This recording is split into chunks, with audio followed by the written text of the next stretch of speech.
Welcome back to the channel, lads and ladies, and it's time for making some bacon replays. Welcome to an old flame of mine, old crispy toast itself, the Magach, that's right, and oh my gosh, this tank has seen some changes since the day it came to War Thunder, keeping it up with power creep rather nicely, although it seems to be quickly forgotten in the meta of the game, and that is no doubt due to the XM1. But I have a massive and undying love for Israeli stuff. I feel that their tanks especially are legendary, and if you do not know the story of the, 8-day war? How many, 6 days? How many days did it last? Yom Kippur, the war for independence, for their existence. Israel has fought a handful of wars that you can look up on Wikipedia, wars that have defined their existence and always included tank clashes of incredible magnitude. And the American M48 Franken tank that the Israelis cobbled together from the best parts available to them in a time when they were not creating their own incredible domestic concoctions, played a large part in its place in history. That was an awkward sentence, but let me put it this way. I am a huge Israelophile, and Israeli tanks are just damn sexy. The fact that it's piloted by an unkosher bacon, you know what? That's just fine. There's a lot of room in Israel for people that are willing to toe the line and hold their borders. At least you could say hold their borders, but it seems like every time someone attacks Israel, Israel's borders end up expanding as they overrun their enemies. Let that be a lesson to you all. As the Bible says, I will bless those that bless him and curse those that curse him, and through Father Abraham, all the nations, all the families of the world will be blessed.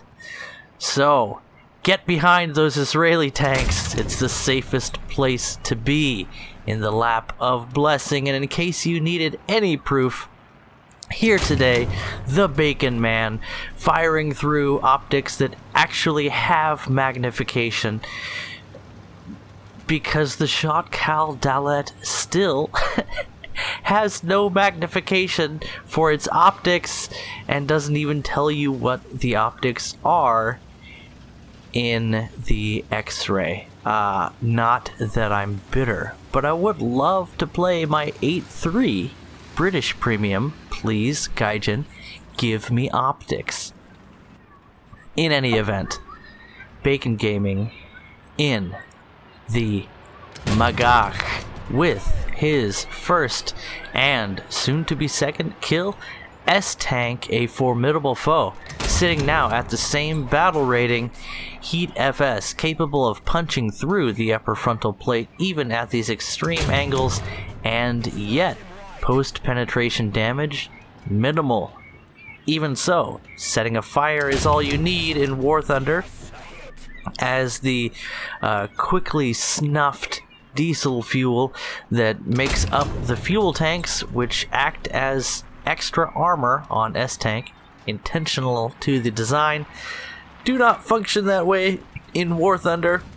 Fires can go out in airplanes, but they cannot go out in tanks. You need to use those fire extinguishers that I hope you spent 50 battles finding. Oh wait, premium tank, never mind. They come with the kit. Your $50 well spent. In any event, we'll save that S-Tank for later. He has lived up to his name and smoked up the area. It's legal in Sweden. I'm talking, of course, about the sauna.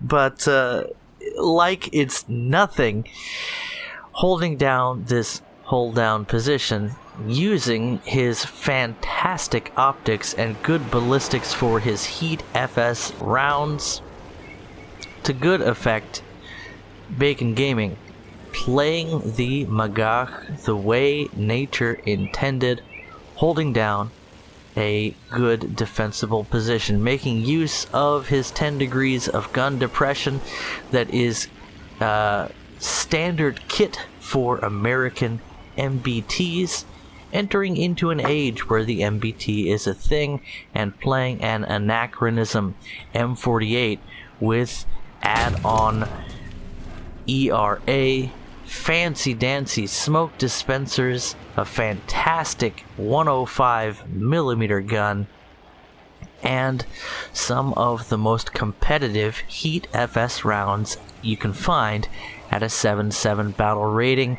The premium Magach, definitely not the top-of-the-line meta material because of its lack of a stabilizer, from you see from the wobbly gun there, and overall somewhat lackluster mobility when compared with the competition. But look at that beautiful M48 booty, rocking some slick IDF tank camouflage, just absolutely gorgeous. Am I gonna have to break out my 7.7 American lineup?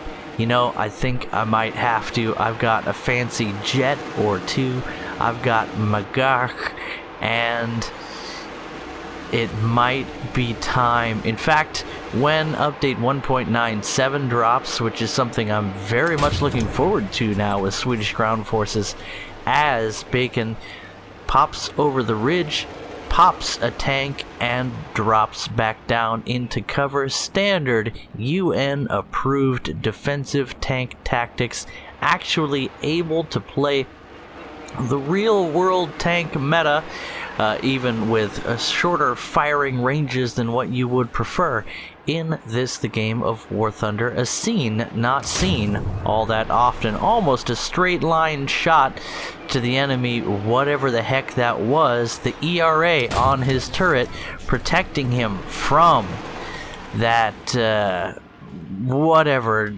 Soviet skillet tank that lacks the classy defining features of American creatures, if you know what I mean. There's just something about the M48, the M60, even the earlier series of Patton style tanks, those post-World War II designs. I love that mix of just gnarly angled cast pieces and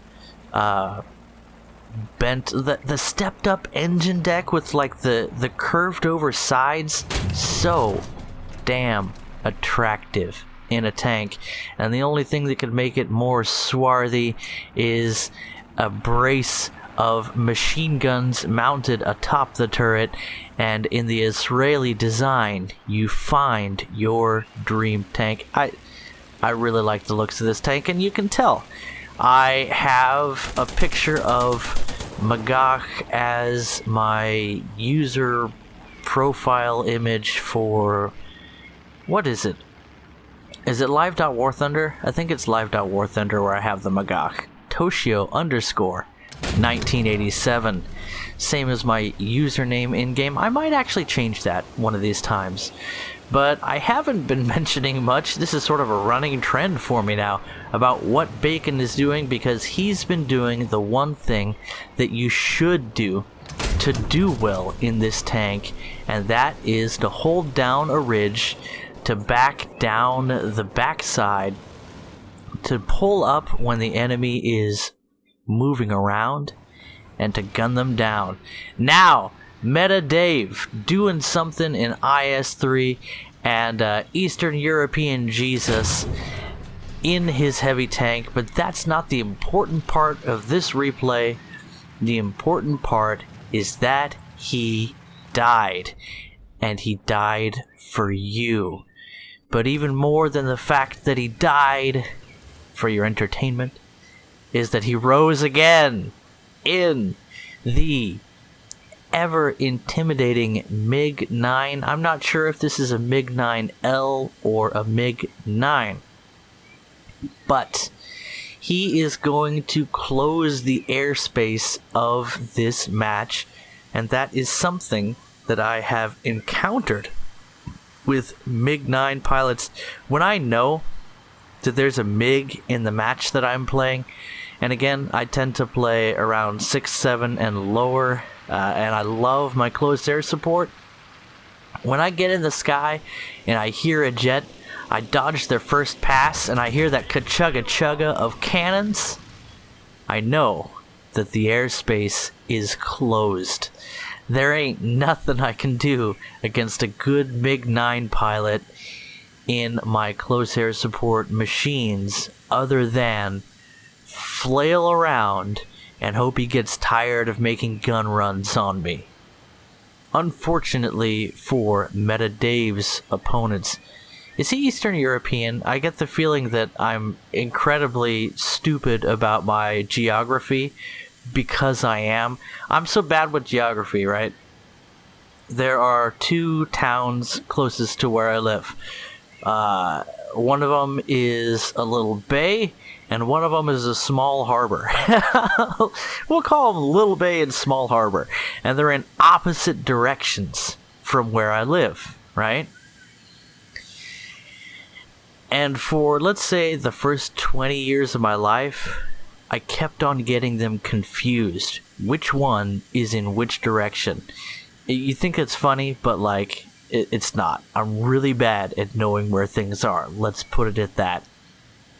But MetaDave, with his first air kill already for this match, like it's nothing.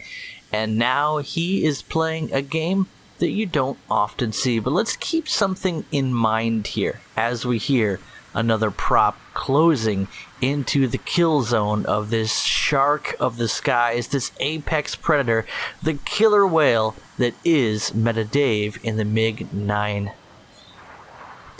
And that thing that I was gonna mention that I almost completely lost track of is every time MetaDave shoots down an aircraft, that's 600 or so spawn points, if not more, that the enemy team has just lost.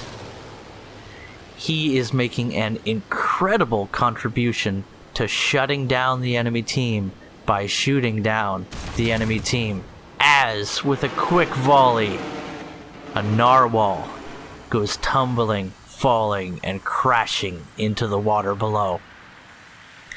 There's 1,200 spawn points the enemy team no longer has access to, more or less.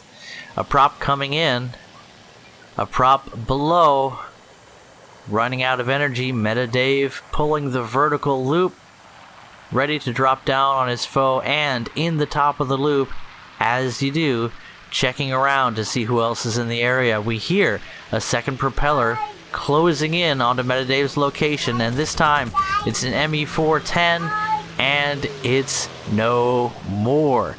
The enemy ground strike heavy fighter taken down like it's nothing by the ever-vigilant eye, the Daka cannon of MetaDave and the MiG-9.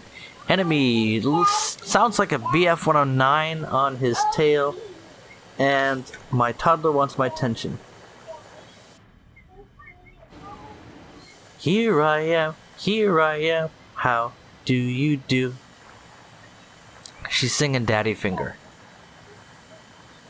She's got peanut butter on her fingertips, and she's singing Okay. Okay, baby. Guppy finger, where are you? Guppy finger, where are you? Okay, I get a little bit distracted. My 2-year-old toddler is eating some sliced apples with peanut butter, and by eating, I mean she took a few bites and now she's playing with them. Head on with, I'm just gonna say that was a BF-109. MetaDave goes for it. Difficult to take down a BF-109 in an energy fight if they know what they're doing, even if you're in a MiG-9. So MetaDave going for the head-on here and going back to base to repair, refuel, and rearm. One of the restraining factors of MiG-9, of course, is its short legs. In terms of War Thunder, that means you don't have a whole lot of fuel in your minimum load, which is what I would always recommend you rock, and your guns rather rapidly run out of ammo, even if you have a decent level of trigger discipline.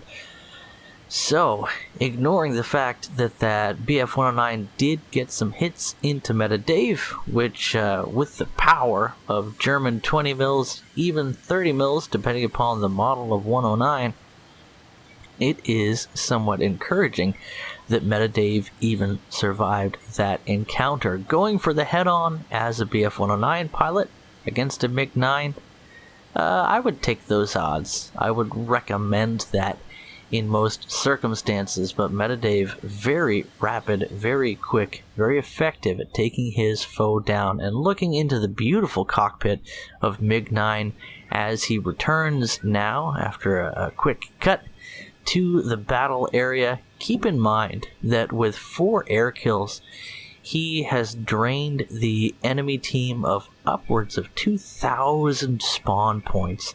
That's something along the lines of 10 enemy tank kills, the equivalent of. So, it's not generally advisable to jump into a fighter in tank mixed battles and shoot down enemy aircraft. But if the enemy is spawning in the air, you can drain an incredible number of spawn points from their team, affecting the battle in ways that remain for the most part unseen by ground forces, but especially in the case of taking down ground attackers, as he did with that early first wave of aircraft, and now taking out more passive enemy fighters.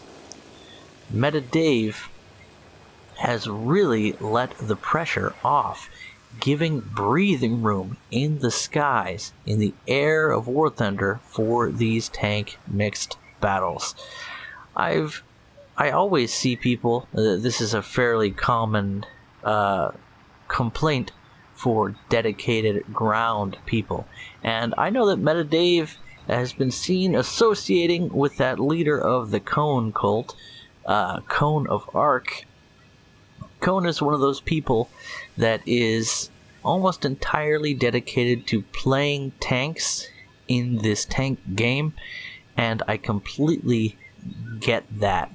And a man like Cone of Arc, and there are many men like Cone of Arc who play this game, can get frustrated when an enemy YOLOs in and kills him with some bombs from an aircraft. And here MetaDave is letting off the pressure, bleeding off the enemy team, and doing for those ground pound boys, those track heads, those tank lads, if you will, what no amount of pissing and moaning on the Reddit, what no amount of complaining on the forums will do. MetaDave himself eliminating the enemy close air support, clearing the skies, achieving true air superiority for his team, and doing it in a leisurely, relaxed, and completely dominant manner.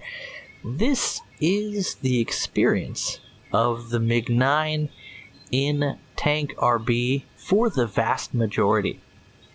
And if you're looking as an Air RB pilot for a nice vacation, a good, pleasant place to enjoy the skies of War Thunder, if you haven't considered Tank RB as a haven, as a potential vacation, I submit it to you for your consideration.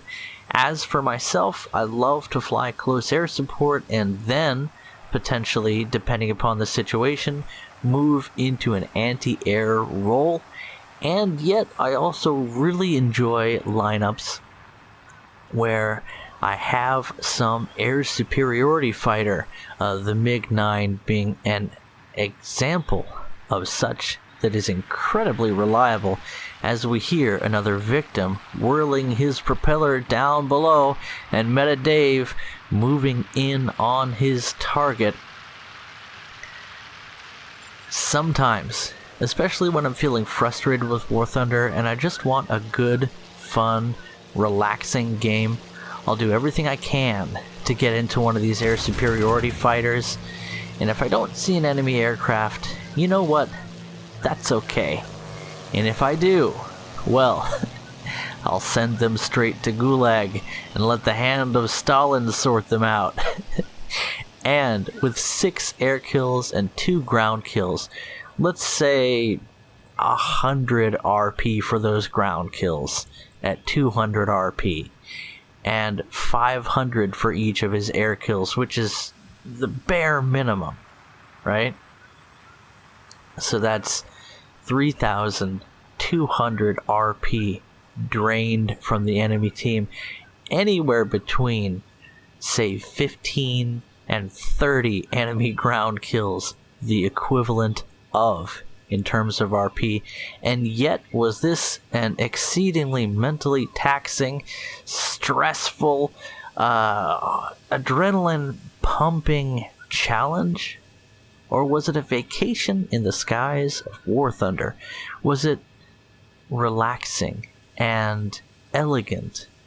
Was it as easy as keeping your speed up, enjoying the fact that there are no markers in this game mode, and pouncing on your prey? Was it listening for enemy props and closing in on them for the inevitable kill?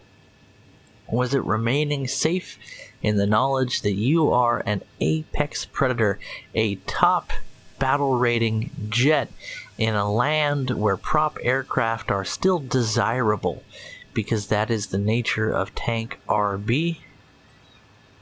I tend to see it that way, and this is one of the reasons that I greatly enjoy my own opportunities as we hear another propeller, friend or foe, MetaDave looking down below and ready to do what needs to be done, even as his team captures the zone in this battle,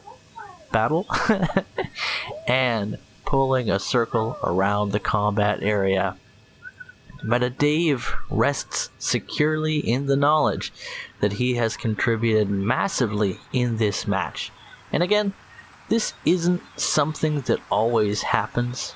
Sometimes, every now and then, you'll have a match where it's pointless to spawn in an air superiority fighter like the MiG-9, and you'll be wasting your time. Other matches, you'll be up-tiered against jets that are stronger than you.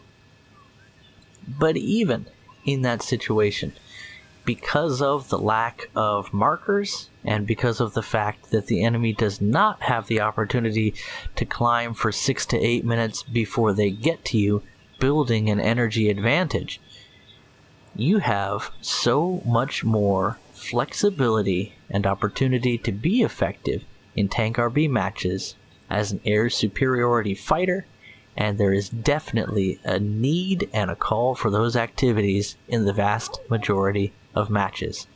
Anyway, MetaDave contributing greatly here, and no doubt enjoying himself immensely in the MiG-9 in Tank RB. Hope you guys enjoyed that series of replays, and as always, you're invited to join me on the Discord, link in the description below, and I highly encourage as diverse a crowd of people as possible to send in those replays.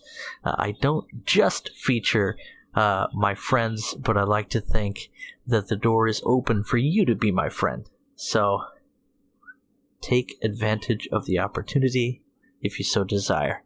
Catch you guys in the next video. Bye-bye.